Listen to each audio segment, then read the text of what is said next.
নমস্কার বন্ধুরা, অসীমার রান্নাঘরে সকলকে স্বাগত। আজ আমি এক নতুন রেসিপি নিয়ে হাজির, লাউয়ের কোপ্তা কারি। বন্ধুরা, তো শুরু করা যাক। পুরো ভিডিওটা দেখার জন্য সকলকে অনুরোধ রইল।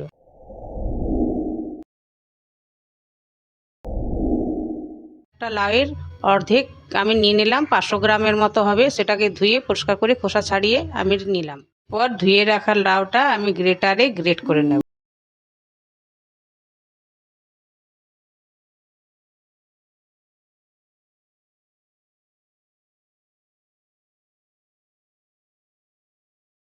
পর লাউয়ের জল ভালোভাবে নিংড়ে নিতে হবে, যেন লাউয়ের জল না থাকে।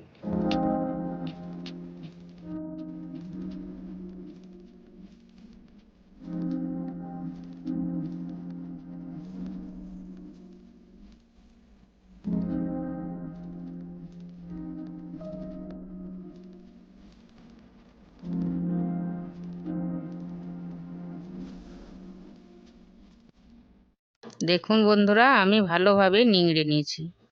মিডিয়াম সাইজের একটা পেঁয়াজ, কয়েকটা রসুন আর একটু আদা, ঝালের জন্য কুচনো লঙ্কা। এবার আদা দিলাম, কুচনো লঙ্কা দিলাম, রসুন দিলাম, এরপর কুচনো পেঁয়াজ দিয়ে দিলাম।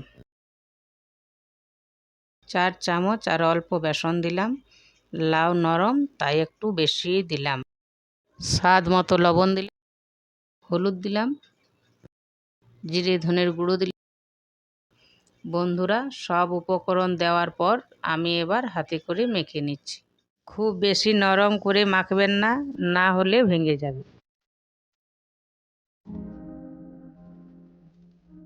নরম লাগছিল তাই একটুকু ময়দা দিলাম, 2 চামচ ভর্তি।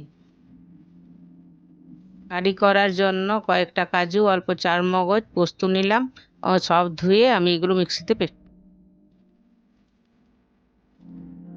একটা পেঁয়াজ নিলাম, একটা টমেটো নিলাম, অল্প আদা নিলাম, গোটা 7 রসুন নিলাম। মিক্সিতে এগুলো ভালোভাবে পেস্ট করে নিলাম।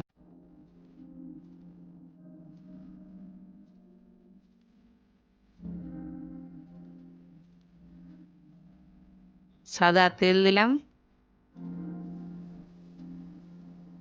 তেল গরম হয়ে এসছে, আমি এই কোপ্তাগুলো তেলের মধ্যে এক এক করে ছেড়ে দেবো।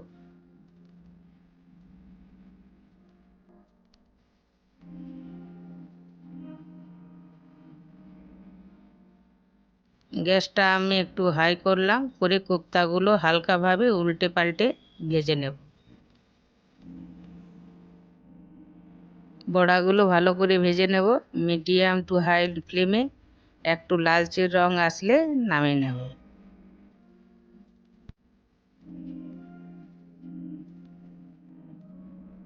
দেখছেন বন্ধুরা, লাল হয়ে এসছে, এবার আমি নামিয়ে নেব।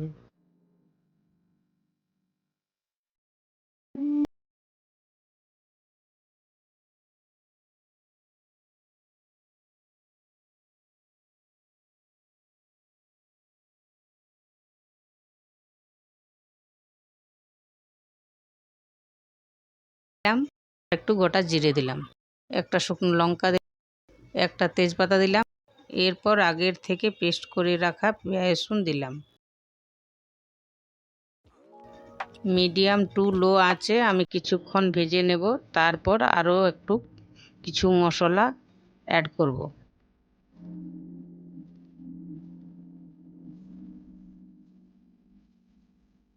হলুদ দিলাম, অল্প পরিমাণে লঙ্কার গুঁড়ো দিলাম, জিরে ধনের গুঁড়ো দিলাম, এরপর লবণ দিলাম, অল্প পরিমাণে চিনি দিলাম।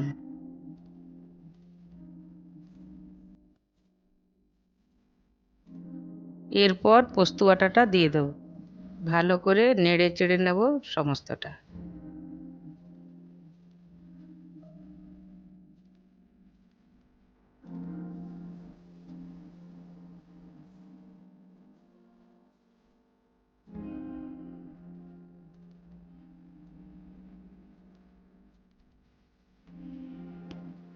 ভালোভাবে ফ্রাই করা হয়ে গেলে আমি কোপ্তাগুলো ছেড়ে দেব।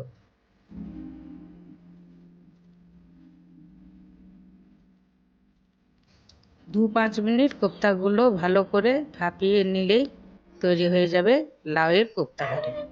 রান্না কমপ্লিট, এবার আমি নামিয়ে নেব।